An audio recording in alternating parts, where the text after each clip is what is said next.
These types of extruders depend on friction for extrusion, just like single screw extruders.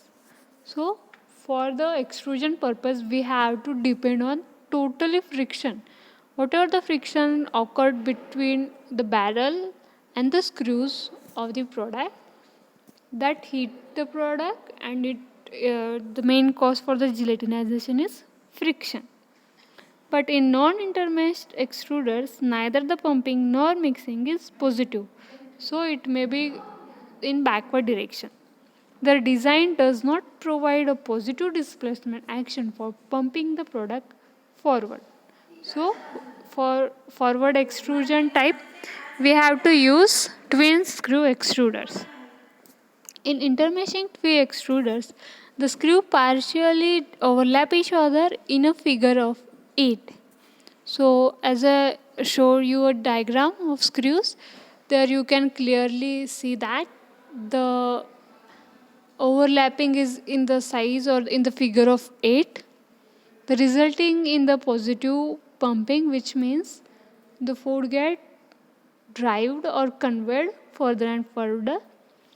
Efficient mixing as self-wiping action is seen, but these types of self-wiping action can only be seen in the co-rotating machines. So if you have to apply this application of self-wiping, you have to choose co-rotating type of screws, and it has quite limited mixing if you take the counter rotating types. So differentiating these types of extruders from non-intermeshing and single screw machines. These extruders are like a positive displacement pump, forcing material in the barrel between the screws to move forward the die by the rotation of the screw. Here you can clearly see that the product which gets this is the co-rotating type intermeshing, because both the screws rotate in the same direction. The food not only just flow from above them, but also it flows in between them, and the gap between them is very less. The co-rotating self-wiping type of extruders are most commonly used in the food industries.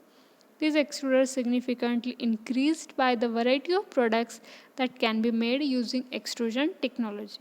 The twin screw extruder consists of several sub-components which are very similar to the SSE, that is live bean feeding screw. We have already studied in the SSE section.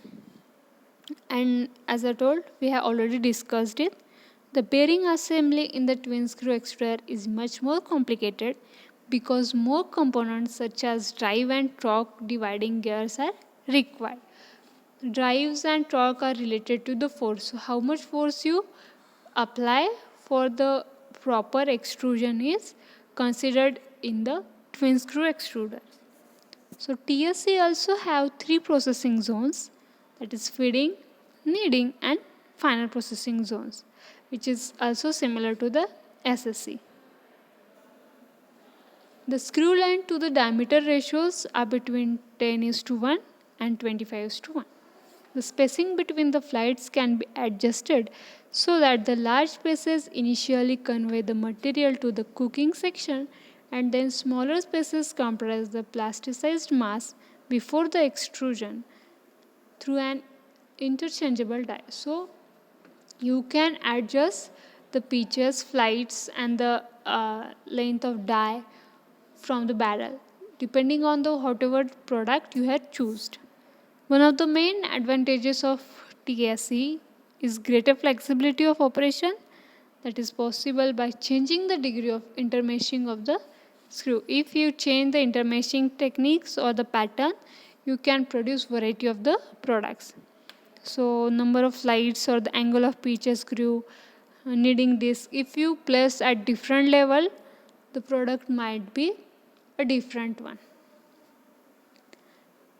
TSC machine handles oily, sticky or very wet materials or other products that slip in a SSE.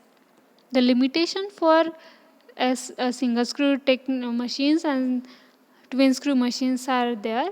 Like if you use single screw extruders, then you can uh, apply, or the final product contain only 4% fat. But if you use twin type of machine, then 20% fat can be obtained. Similarly, there are the values for the sugar and moisture content, that is 10 to 40 and 30 to 65 respectively. There is therefore a greater flexibility in the operation using different raw materials. Forward or reverse conveying is used to control the pressure in the barrel. For example, in the production of licorice and fruit gums, the food is heated and compressed by forward conveying.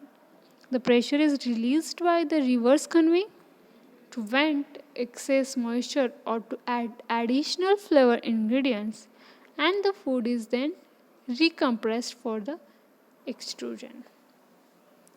A short discharge section develops the pressure required for the extrusion and thus subjects a smaller part of machine to wear than in single screw extruder. A mixture of particle size from the fine powders to the grains may be used.